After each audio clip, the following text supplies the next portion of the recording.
Amén, gloria a Dios. Gracias al Señor por esta descendencia.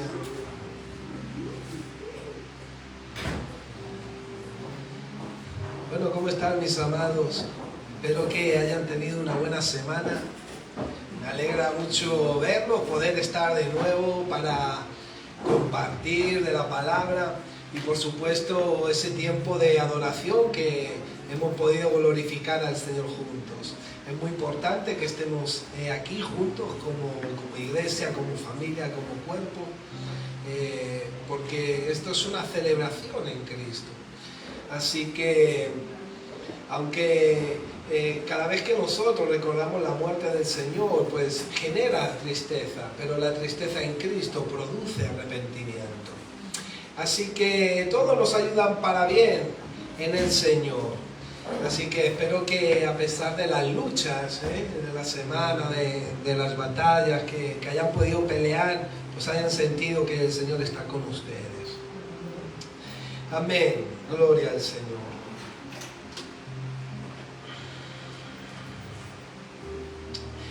Así que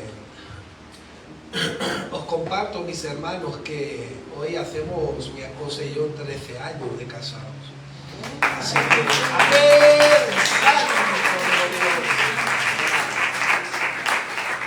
Ahí estamos en el romance, mis hermanos. Aunque haya mucha gente que no le gusta el número 13, pero a mí este número me hace feliz también. Porque en Cristo todo tiene su beneficio.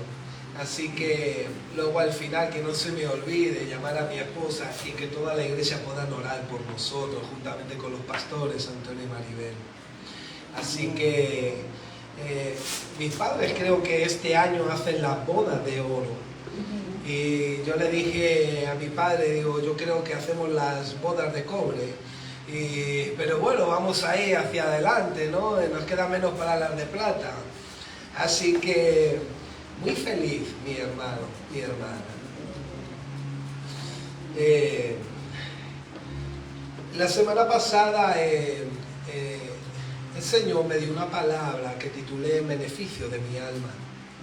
Estuvimos hablando en el misterio de la piedad. Comenzamos en ese texto. Y vamos a ir a primera de Timoteo, capítulo 3. Versículo 14 y 16.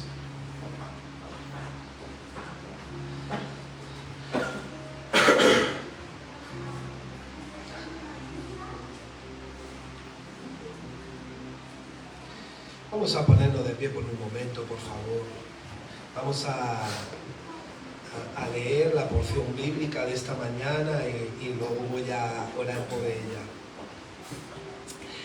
El misterio de la piedad. Esto te escribo, aunque tengo la esperanza de ir pronto a verte, para que si tardo, sepas cómo debes conducirte en la casa de Dios, que es la iglesia del Dios viviente, columna y baluarte de la verdad. Indiscutiblemente grande es el misterio de la piedad. Dios fue manifestado en carne, justificado en el Espíritu, visto de los ángeles, predicado a los gentiles, creído en el mundo, recibido arriba en gloria. Amén. Padre Santo, en el nombre de Jesús oramos, Señor, por tu palabra en esta mañana. Reconozco que soy siervo inútil. Solamente puedo depender de ti, Señor, para hablar con poder, autoridad, función y denuedo de tu palabra. Por eso te ruego, Señor, que te glorifiques en esta mañana, Señor. Y, Padre, que tú abras nuestra comprensión, nuestro entendimiento, Padre. Trae el respaldo no solamente para el que anuncia y predica, sino para el que recibe, Señor. Necesitamos verte, oírte, escucharte y conocerte por medio de tu palabra. Padre Santo, queremos ser un pueblo que no solamente te honra de labios, sino con el corazón, que te adore en espíritu y en verdad, que tu Espíritu Santo lo consiga, Señor.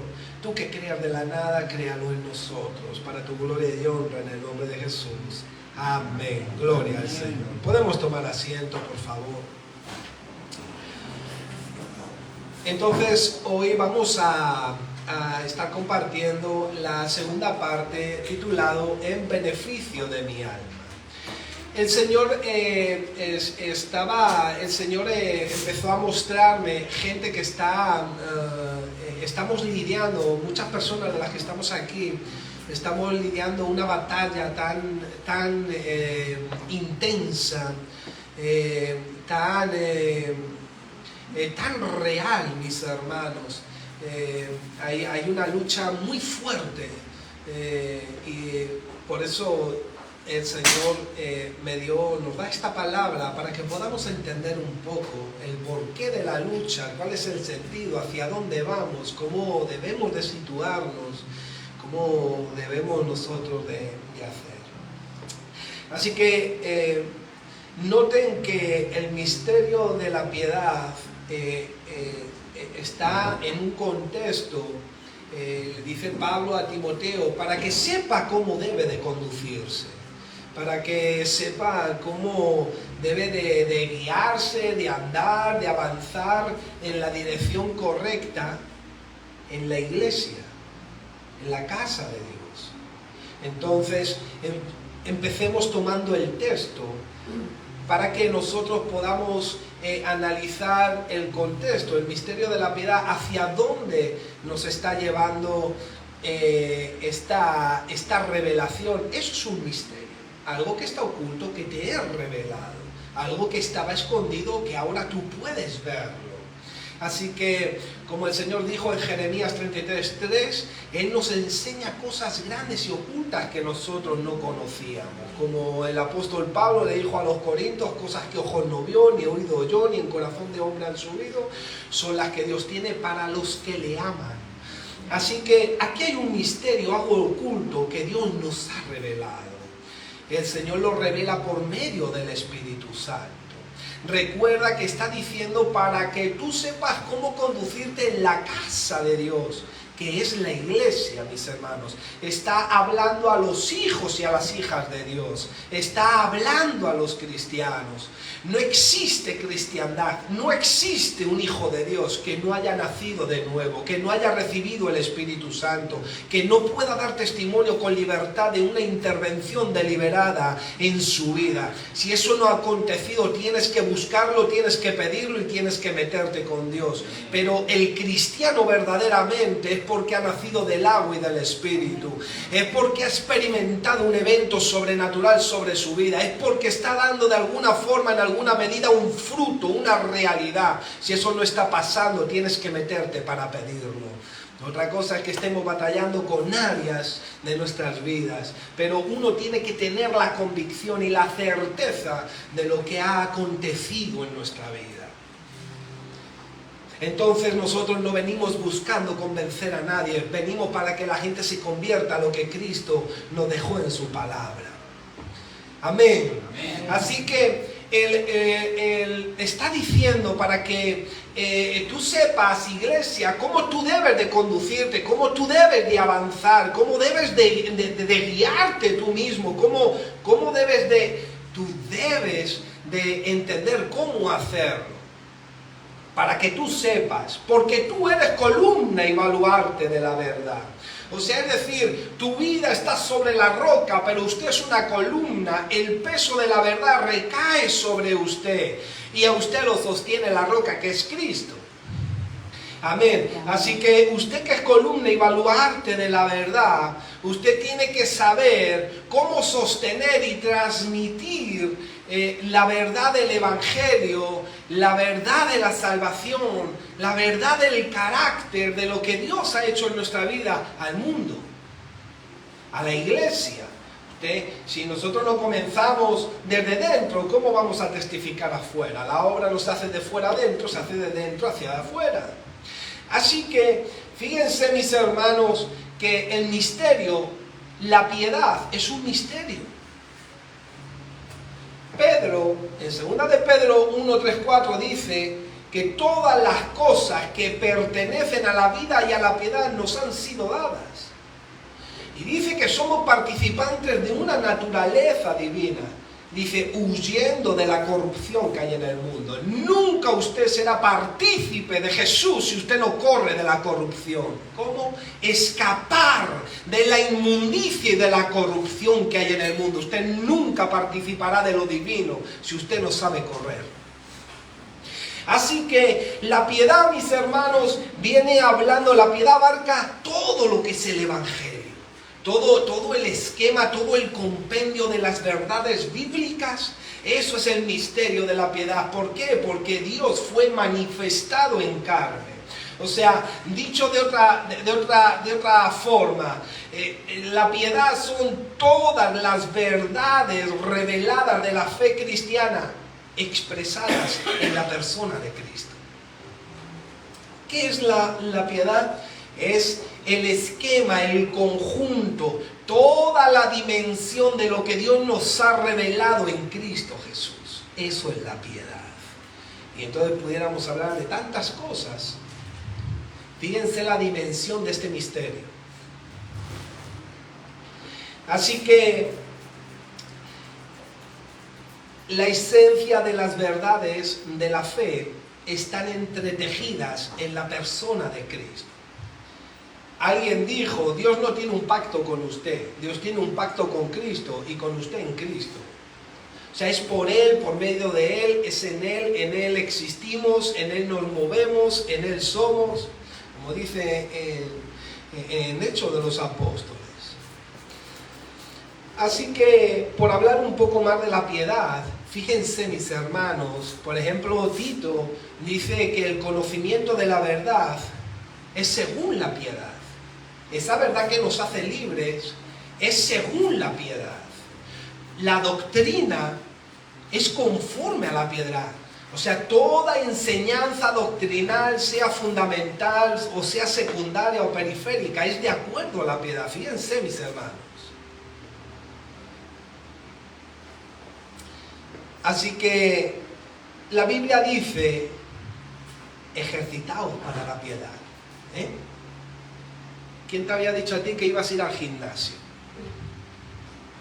Gimnasio espiritual. Debemos de ejercitarnos para la piedad. Es un ejercicio espiritual. Lo que la Biblia enseña, la fe, es un ejercicio. Mis hermanos, hay un músculo espiritual, hay un fondo espiritual, pulmonar, de musculatura. La piedad es un ejercicio, ejercitaos para la piedad. Así que indiscutiblemente, dice el versículo 16, o sea, sin lugar a duda, por confesión unánime, por confesión general, o sea, de acuerdo común, eso es indiscutiblemente, grande es el misterio de la piedad. Pero si yo le preguntara a usted como cristiano, si usted sabía que Jesucristo es el verbo hecho carne, usted me va a decir que sí. Dios fue manifestado en carne, y eso lo saben, por ejemplo, en el catolicismo, que Jesús es Dios. Él fue hecho carne, el verbo estaba con Dios, el verbo era Dios, y el verbo se hizo carne. Y vimos su gloria, gloria como la del unigénito del Padre, el único Hijo del Padre. Grande es el misterio de la piedad. Ahora, este misterio, recuerden que está entretejido a cómo nosotros vamos a conducirnos, vamos a guiarnos, vamos a avanzar en la iglesia. Recuerden cómo empezamos. Yo sé que muchos de los que estamos aquí estamos batallando una lucha tan intensa. Unos quizá han tirado la toalla, otros están a punto de tirarla, otros están esperando un refrigerio, una palabra del Señor, quizá otros no sé, pero estamos siendo confrontados personalmente a muchas cosas. ¿Saben por qué? Porque Dios fue manifestado en carne. ¿Dónde fue manifestado en carne? Dios fue manifestado en carne. Fíjense, mis hermanos, que Jesús le dijo a Nicodemo que para ver y entrar al reino de los cielos era necesario nacer de nuevo, un nuevo nacimiento por la palabra y el Espíritu. Así que, fíjense que el apóstol Pablo decía, ya no vivo yo, Cristo vive en mí. El apóstol Pablo decía, todo lo tengo por basura para ganar a Cristo. Oye, espera un momento. O sea, Cristo nos gana con su sangre, nos compra con su sangre, y ahora yo necesito ganar a Cristo, sí, teniéndolo todo por basura. O sea, yo tengo que ganar a Cristo. ¿Qué quiere decir eso? Porque si usted quiere vivir una realidad y usted se está enfrentando a una realidad diciendo, ¿dónde está el Señor? Yo quiero vivirlo, quiero experimentarlo. Usted va a ser confrontado al nivel de una medida que no es el resto. Si usted está buscando un cristianismo real, en espíritu y en verdad, usted va a ser confrontado como nadie. Y usted se va a dar cuenta que a su alrededor nadie lo entiende. Va a decir, pero aquí la gente no se entera de esto, no ve esto. No es que la gente que realmente no está siendo confrontado no lo entiende. ¿Y por qué es confrontado? Pedro dice, nosotros hemos renacido, hemos vuelto a nacer por la simiente incorruptible de la palabra de Dios. Esa palabra simiente no es la palabra que se usa en el Antiguo Testamento para esperma, que fue la que usó Dios cuando le profetizó a Satanás, a la serpiente antigua, y le dijo, la simiente de la mujer te herirá en la cabeza. Esa palabra simiente es la palabra esperma. Pero Pedro usa aquí una palabra que en el griego significa espora. Esa palabra espora es una reproducción sin fecundación, como pueda ser el musgo, puedan ser tipos de hongo, tipos de plantas, que lo que hacen es soltar una espora y allí donde cae y se da la circunstancia en la tierra, nace vida. ¿Qué es la palabra? ¿Qué tiene la palabra? Espora. ¿Qué respira la palabra? Vida. Entonces, mis hermanos, Santiago dice que nosotros hemos renacido por la palabra. ¿De qué viene hablando? Viene hablando de una vida, viene hablando de una genética.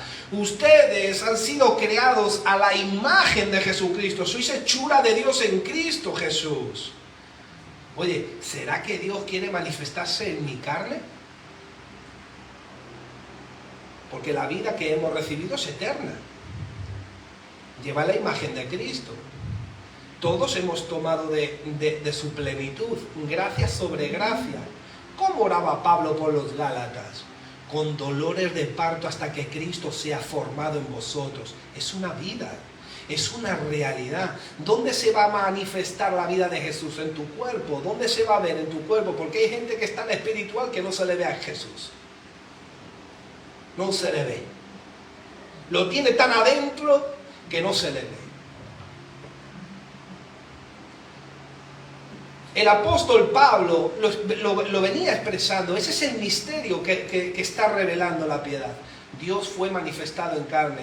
¿Dónde opera el espíritu del anticristo? Dice primera de Juan capítulo 4 en el versículo 1. Los que no pueden confesar que Jesús ha venido en carne. Y muchos dicen, sí, no, Jesús ha venido en carne, pero no creen en la Trinidad. Y nosotros doctrinalmente nos enfocamos ahí. Pero viene hablando en el contexto de que Dios fue manifestado en carne. Porque Juan, en los primeros versículos de primera de Juan, dice, la vida se nos manifestó. Se nos manifestó. Por eso usted ahora puede ver a Cristo, porque vive en usted. Porque el Espíritu Santo, usted es templo del Espíritu, por eso puede reconocerlo.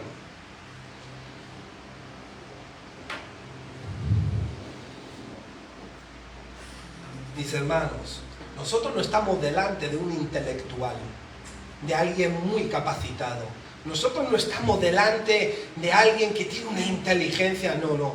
Nosotros estamos delante y caminamos con uno que creó el sistema solar, el sistema lunar, el sistema genético, atmosférico, oceánico. ¿Usted se cree que no vamos a ser confrontados? Si queremos andar como en el huerto del Edén con Jesús, la batalla va a ser, mis hermanos, muy intensa. ¿Ves el sentido que tiene lo que tú estás luchando y batallando? Pero muchos se van detrás del pecado. ¿Saben por qué? Porque no hay arrepentimiento. Porque escogen. El que quiera salvar su vida, no la perderá. Pero el que pierda su vida por causa, hay una causa, por causa de mí, la salvará. ¿Cómo? Tienes que perder tus intereses personales y propios para abrazar los intereses del Padre. En los negocios de mi Padre es donde yo debo de estar. Eso le dijo Jesús a María y a José. ¿No sabéis que yo tengo que estar en los negocios del Padre? ¿Usted está en los negocios del Padre? ¿Usted sabe legislar, administrar, trabajar en los negocios del Padre? No te preocupes, estás en una preparación, por eso estás en esa lucha. Solamente te está preparando, formando, desarrollando. ¿Quién le va a mostrar al mundo a Jesús? La iglesia. Pero esto no es palabra, esto no se trata de ser un espiritual que espiritualiza todo. Esto se trata de que se vea a Jesús en usted, de acuerdo a cómo los estándares bíblicos marcan, y todos estamos creciendo ahí. Y por eso somos confrontados y por eso luchamos.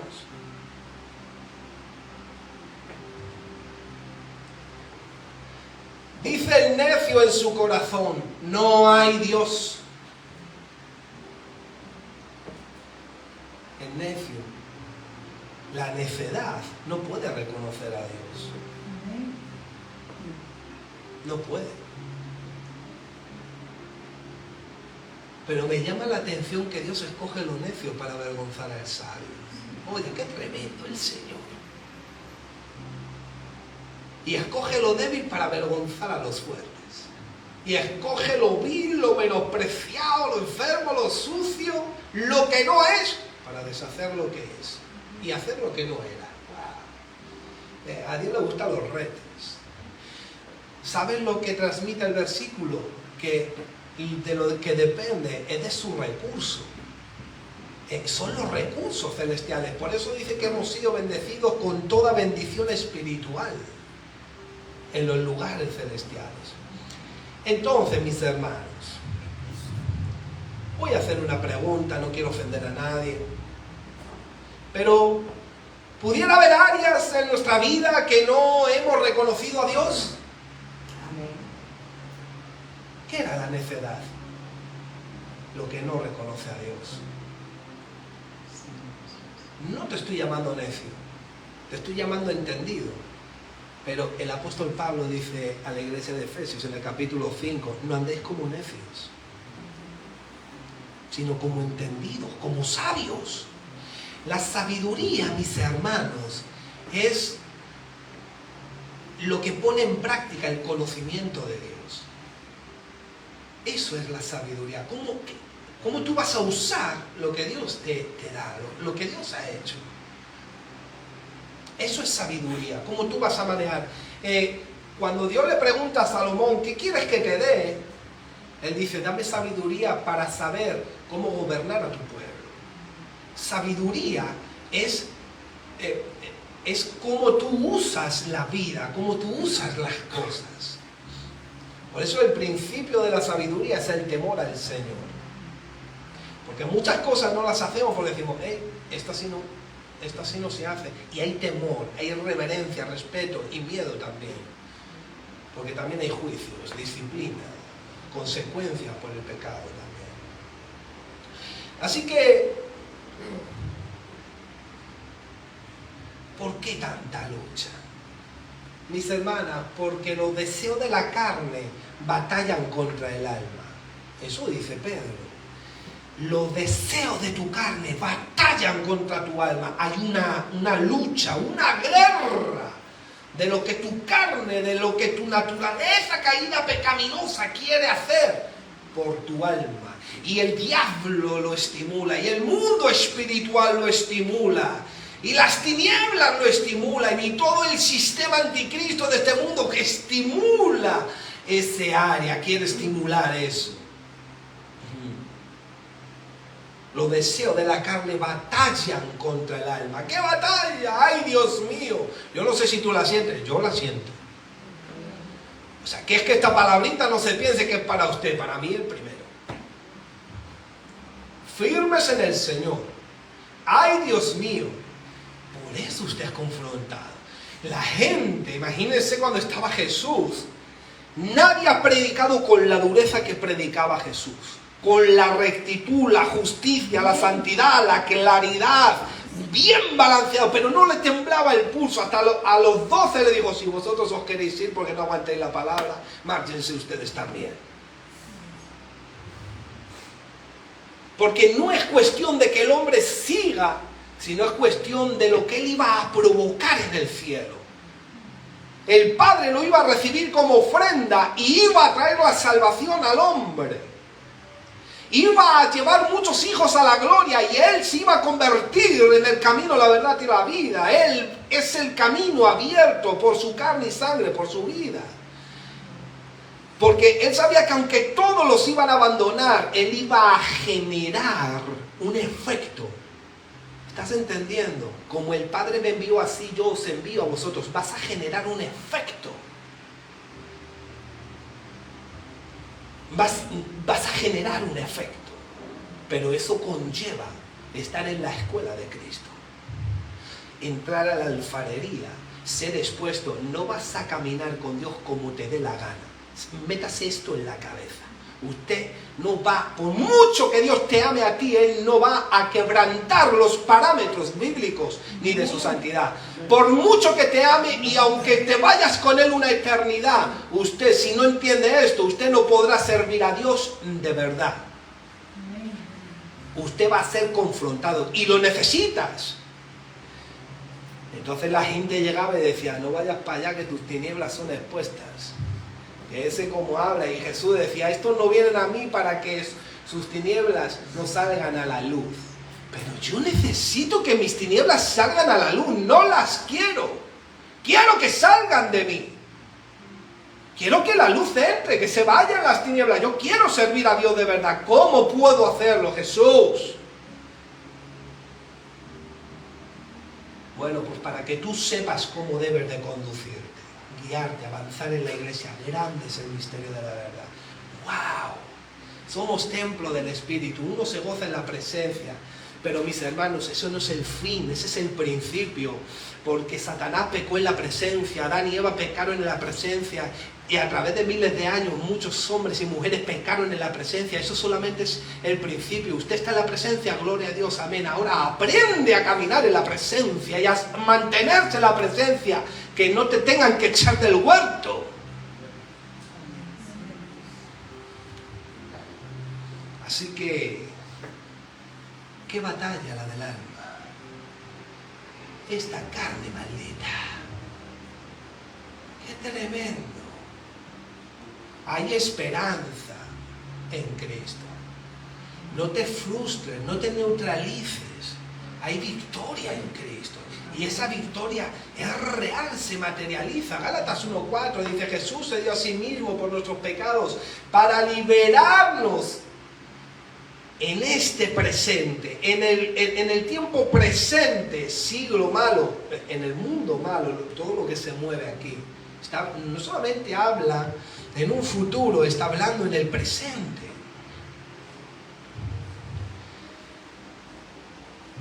Así que amarás al Señor tu Dios con toda ¿qué? Con toda tu alma. No está diciendo amarás al Señor tu Dios siendo un espiritual. No, con todo tu corazón, con toda tu mente, con toda tu alma. ¿Saben por qué? En hebreo alma es nefes, en griego es suje. Lo que está hablando es el ser interior, donde reposa tu personalidad, tus emociones, tus sentimientos, lo que tú piensas, lo que tú eres. Eso es el alma. La guerra está por el alma. No, pero yo ya soy salvo, a mí Dios me redimió, yo tengo una herencia, mi nombre está puesto en el libro de la vida, que sí, que muy bien, si no te digo que no, lo que te estoy diciendo, que Jesús dijo que el que perseverara hasta el final, este será salvo. Porque de lo que se trata de llegar a la presencia del Señor sin que el diablo mate tu vida espiritual. Y eso sucede en tu alma. ¿Por qué? Porque tu carne, que es donde está la batalla, te seduce a fornicar, a idolatrar, a la pornografía, a la masturbación, a la mentira, a la idolatría, a la agresión y a tantas cosas. Ahí te lleva tu carne. Pero tú en tu alma, que es donde está tu ser y tu personalidad, dices, quita de aquí sin vergüenza, yo escojo en el Espíritu. ¿Te crees que no vas a tener que escoger? Tú tienes que escoger, porque los que tienen el Espíritu tienen libertad para escoger. Por eso usted está llamando a Jesús Señor, por el Espíritu, porque nadie llama a Jesucristo su Señor, sino por el Espíritu. Así que donde está el Espíritu del Señor, allí hay no libertad para la fiesta. 2 de Corintios 3, hay libertad para arrepentirse. Ese es el contexto, arrepentimiento. Y relación con Dios. Así que Jesús dijo, yo no he venido a condenar, yo he venido para que las almas se salven. Yo no he venido para que las almas se pierdan, sino para salvar a las almas. Lucas 9:56. Y dice Lucas 21:19, que con vuestra paciencia ganaréis vuestras almas. Mis hermanos, no es difícil estar soportando la seducción, la atracción, la excitación de tu carne asquerosa y maldita, que hay que quitarla, amputarla, cortarla, ¿no? Hace falta paciencia, porque la paciencia está diciendo el cómo tú soportas, dándole la dignidad a Cristo.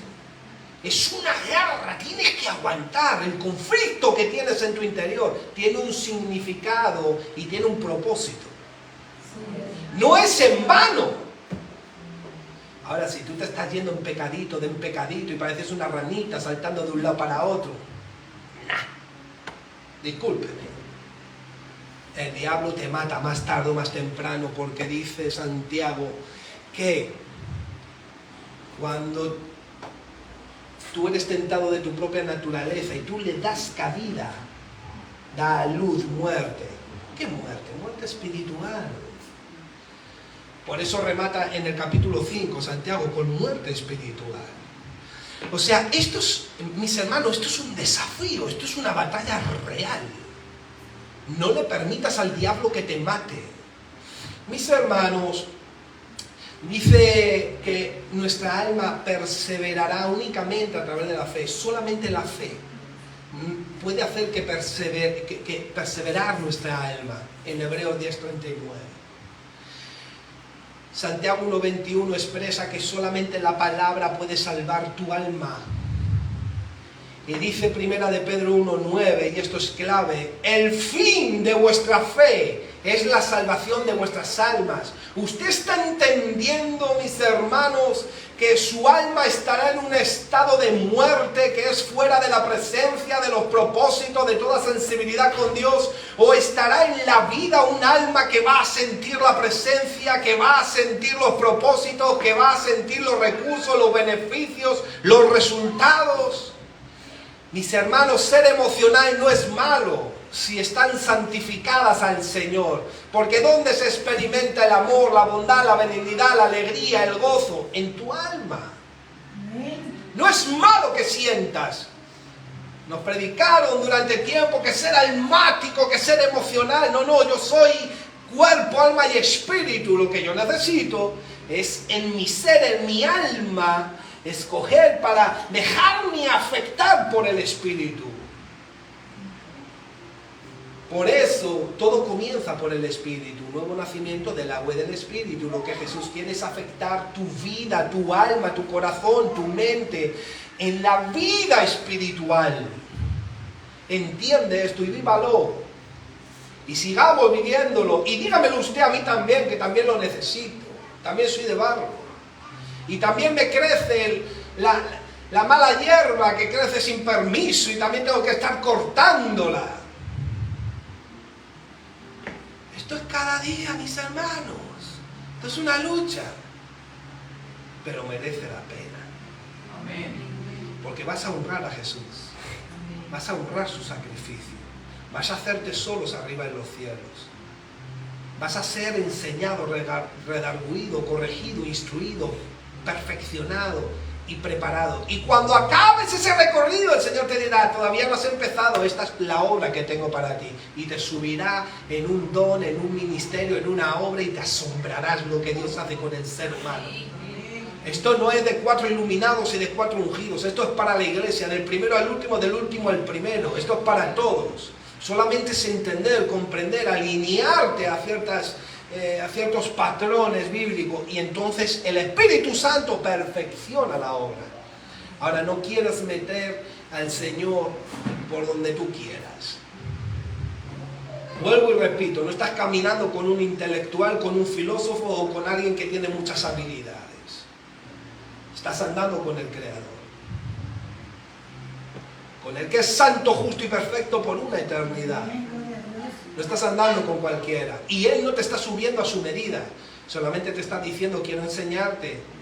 Tolérame, aprende, implícate, sé sincero, ama la verdad en lo íntimo. No lo escondas.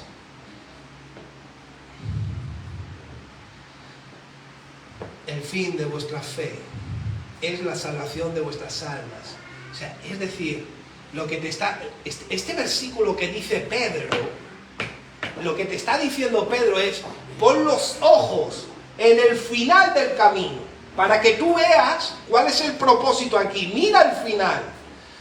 Pablo le tiene que decir a la iglesia de los Corintios, si no recuerdo mal, que tienen la vista muy corta. Vosotros miráis muy corto. No, el fin de vuestra fe, mis hermanos, ¿ustedes se creen que en el cielo vamos a estar con fe?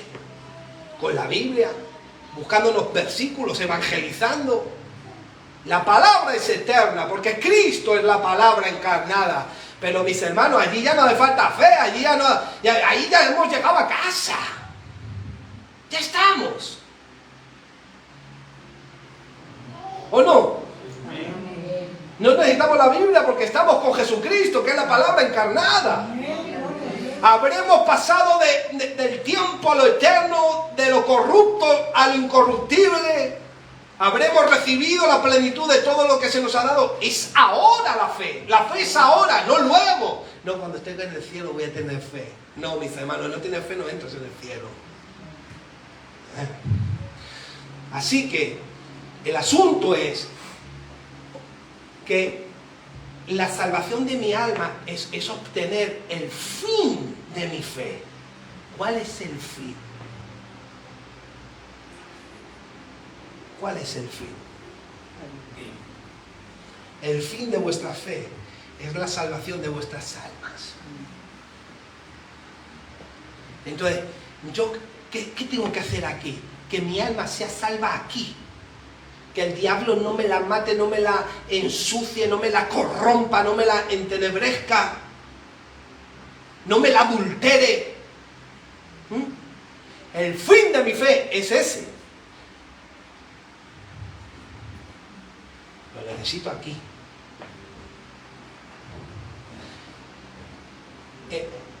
Vamos a leer 3 de Juan, versículo 2, por favor.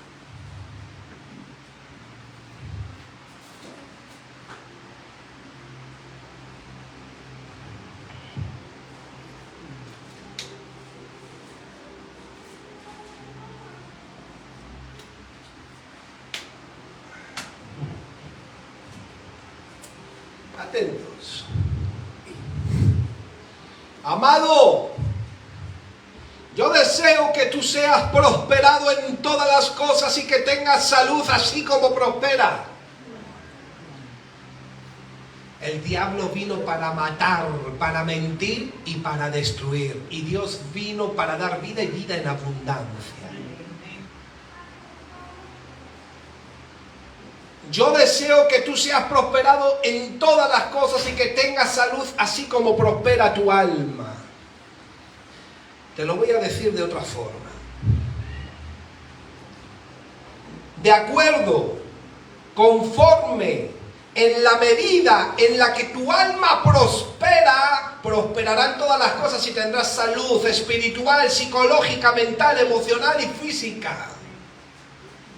Te lo digo de otra forma. No estés esperando a prosperar para tener salud y que tu alma prospere. No, mis hermanos. Nota el así como. Así. Yo deseo que tú seas prosperado en todas las cosas. Es un deseo que todavía no ha pasado y que tengas salud. Así como prospera tu alma, de acuerdo, conforme, en la medida en la que tu alma prosperará, tú prosperarás en todas las cosas y tendrás salud espiritual, psicológica, emocional, espiritual. ¿Dónde prospero? Mis hermanos, todos queremos la vida del Espíritu, pero yo, como en Adán somos un alma viviente, en Cristo un espíritu vivificante. Pedro dice, purificad vuestras almas mediante, a través de la obediencia a la verdad. Yo necesito escoger. El Señor no te da la vida espiritual para que nos jactemos, para que seamos los espirituales.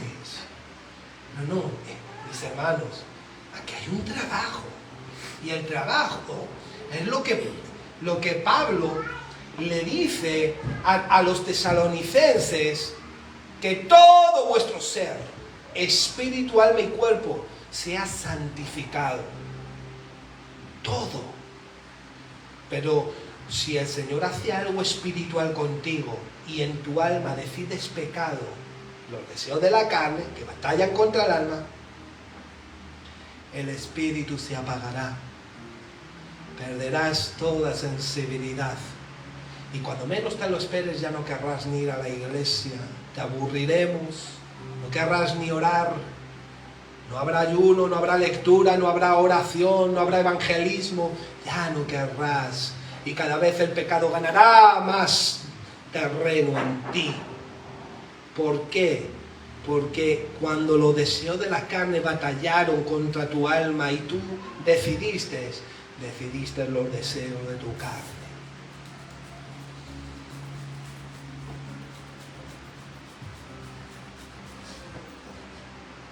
¿Quieres prosperar? Entiende esta palabra. Así que fíjense en el misterio de la piedad. Hemos visto, Dios fue manifestado en carne, y ya hemos visto cómo lo podemos aplicar a la iglesia, porque Dios fue manifestado en carne. Ese texto, y este texto se coge para la doctrina fundamental de la encarnación de Dios en el Hijo. Pero me llamó la atención, y yo no lo había visto así, el Señor me hizo ver el texto, porque siempre el texto tiene que ir cogido al contexto para que no haya un pretexto ni un protesto.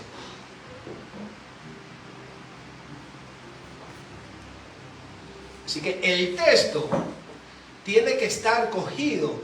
¿Y a quién le estaba hablando? A la iglesia. ¿Es doctrina? Sí, revela doctrina. Pero también cuando te empiezas a hurgar, hemos visto que Dios quiere manifestarse. De hecho, el Espíritu Santo vive en usted. ¿Y usted qué se piensa cuando usted esté con el Señor y usted tenga un cuerpo glorificado? ¡Wow! Sin enfermedad, sin lloro, sin pecado. Ahí ya no habrá. Eso es lo que a usted se le ha concedido en su plenitud. Pero aquí hay una medida. No más que allá arriba, por supuesto. Pero fíjense cómo el segundo punto dice que Dios fue manifestado en carne, justificado en el Espíritu. Fíjense, mis hermanos, esa palabra es que Jesucristo, que fue manifestado en carne, Jesucristo fue justificado. Esa palabra habla vindicado, exculpado por el Espíritu Santo. O sea, es decir, el Espíritu Santo fue quien dio testimonio, quien mostró y quien consideró y quien dijo: este hombre es perfecto, no tiene pecado ninguno. El Espíritu Santo, que procede del Padre, este es inocente, fue justificado por el Espíritu. El Espíritu es el que convence de pecado, de justicia y de juicio. ¿Es así? ¿A quién convence de pecado, justicia y juicio? A nosotros. A Jesús no lo convenció, porque Jesús no tenía pecado. Jesús tuvo que aprender como niño, cuando era un niño, a diferenciar entre el bien y el mal, dice Isaías, y a crecer en gracia. Pero el Espíritu Santo no tuvo que convencerlo de decir, Jesús está pecando. No, Él vindicó, justificó, mostró. Dijo, este no tiene pecado, este es perfecto. De eso está hablando, que Dios fue manifestado en carne y justificado en el Espíritu. Ahora, ¿aplicamos esto a nosotros? Porque también se puede aplicar. Y es aquí donde llega el conflicto, la batalla. Porque el mundo, mis hermanos, quien no tiene al Espíritu Santo, el deseo de la carne es un placer, no es una batalla. Es casi una obligación. Nosotros, en cuanto a la salvación, hemos sido justificados por Jesucristo. El Padre tuvo que mandar a su Hijo, como decíamos al principio, cargar en Él nuestro pecado, nuestra culpa, nuestra condena, nuestra enfermedad. Y no solamente pagar el castigo, sino proveernos de una nueva vida. El Padre, esa palabra justificación es absolución. Te anuló el acta de los decretos, te atribuyó la perfecta vida de Jesús. Y Él ahora te ve a través de Jesús. ¿Por qué? Porque la vida que en ti nace es tomada de Jesús. Todos hemos tomado de su plenitud gracia sobre gracia. Entonces, mis hermanos, en cuanto a la salvación, se nos atribuye la perfecta vida de Jesús, que quita el pecado del mundo. Es decir, Jesús, con su perfecta vida, ha cancelado, ha anulado, te ha limpiado, el Padre te ha perdonado y te ha reconciliado con Él. Y al mismo tiempo ha satisfecho la perfecta justicia de Dios por ti. Y te ha provisto de una nueva vida.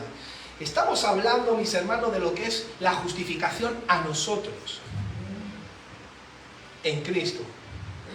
Pero, ¿y si el Espíritu Santo me tuviera que justificar? Porque usted tiene el Espíritu Santo. Pero en cuanto a la santificación, mis hermanos, el cristiano es afectado con lo eterno. Vida eterna, la palabra eterna, el amor eterno.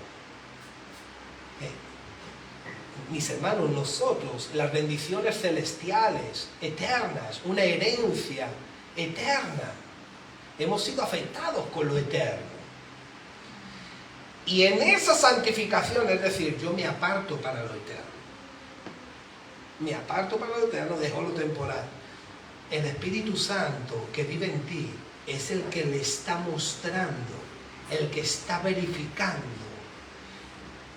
el que está atestiguando de tu justicia o de tu injusticia, de tu inocencia o de tu culpabilidad. ¿Saben por qué?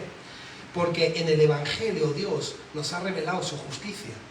La justicia, ¿qué es justificación en Cristo? Te atribuye la justicia de Dios, pero eso es una realidad. Por eso usted ahora, antes era un mentiroso y ahora ya no miente. Por eso antes usted abrazaba el pecado y ahora ya no lo abraza. Porque en el Evangelio la justicia de Dios se revela por fe. Pero luego continúa y dice, y para fe, como está escrito, mas el justo por la fe vivirá. O sea, es decir, hay una revelación de la justicia de Dios progresiva para que la vivamos, para que andemos como ese Habacuc, como ese justo de Habacuc. Si Dios te está dando testimonio por medio de su Espíritu, y usted no está haciendo caso, le alcanza la palabra aquella que dice, no sean como vuestros padres en el desierto, que no escucharon la voz del Espíritu y endurecieron su corazón.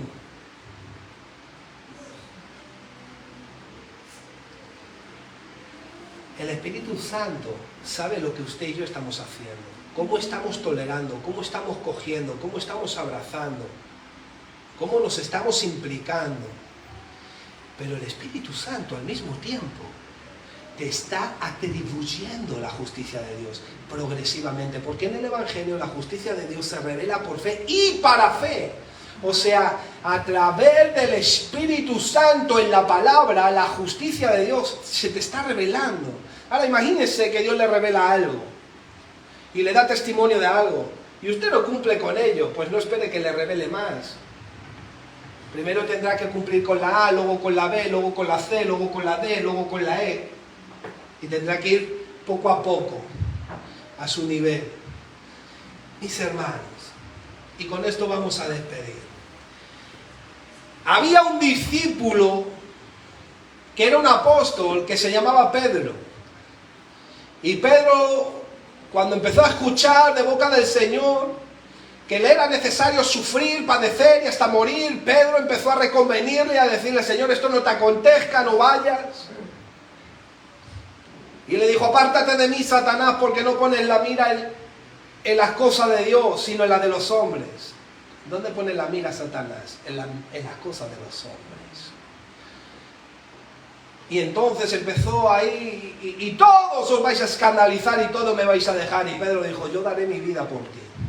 Ay, Pedro, específicamente tú, me vas a negar 3 veces. Y todos decían con Pedro, dice el texto: sí, sí, nosotros daremos nuestra vida. Bueno, a Pedro se le vio, los otros se fumaron corriendo, pero que no era para menos.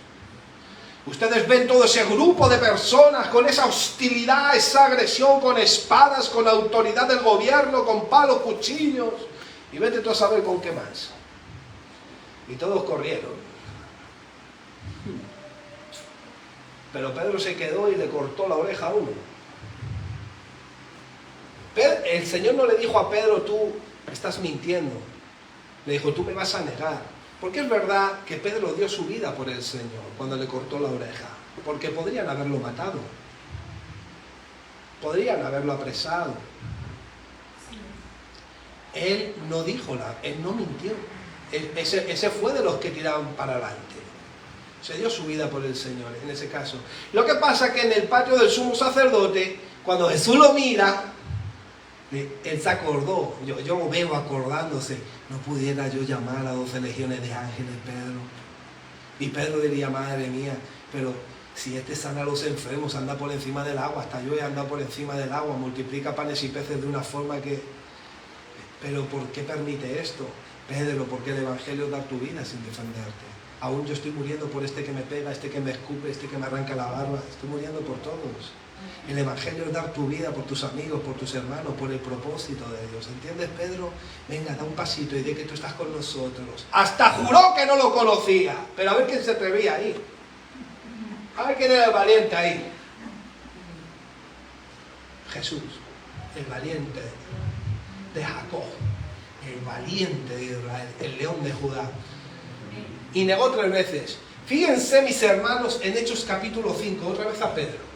Lo vamos a ver a Pedro ahora delante de aquellos mismos que negó. Vamos a ver a Pedro. A ver qué es lo que hace ahora. Con aquellos mismos que sintió ese miedo, que le temblarían las piernas por la hostilidad, el olor a la agresividad que había. Y ahora vemos a Pedro en Hechos, el versículo 27, capítulo 5, versículo 27. Cuando los trajeron, los presentaron en el concilio y el sumo sacerdote les preguntó, diciendo: ¿no mandamos estrictamente que no enseñaseis en ese nombre y ahora habéis llenado a Jerusalén de vuestra doctrina y queréis echar sobre nosotros la sangre de ese hombre? Versículo 41 de este mismo capítulo. Y ellos salieron de la presencia del concilio gozosos de haber sido tenidos por dignos de padecer afrenta por causa del nombre. O sea, es decir, los encarcelaron, los pegaron. Mis hermanos, estaban corriendo el riesgo de muerte. Y ahora Pedro no niega. Delante de los mismos. Y encima ahora Jesús no estaba. Aunque sí que estaba. Pero no como antes. Y ahora él no niega. ¿Por qué? ¿Por qué no niega Pedro? ¿Por qué antes negó y ahora no niega? ¿Cuál es la diferencia? ¿Cuál, José? Dilo más alto. El Espíritu Santo. porque el Espíritu Santo todavía no había venido cuando estaba en el patio del sumo sacerdote. Pero ahora estaba subido sobre el Espíritu Santo. A ver quién me para ahora. Y Pedro, de hecho, murió crucificado con una cruz para abajo, clavos en manos y pies. Y ahora todos los discípulos no negaban. ¿Cuál era la diferencia? El Espíritu Santo, que le daba testimonio de lo que era justo, le daba testimonio de lo que era, de lo que había que hacer. Esa es la diferencia, mis hermanos. Esa es la diferencia. Y ese es el que está con usted. Así que no neguemos al Señor en lo que somos, hacemos y tenemos. Su batalla, su conflicto y su guerra, si es en Cristo, si es por el Evangelio, si es por la palabra, tiene mucho sentido. Otra cosa son las consecuencias del pecado y de lo que sembró el hombre, que es diferente. Pero aún así, el Señor te está llamando a eso.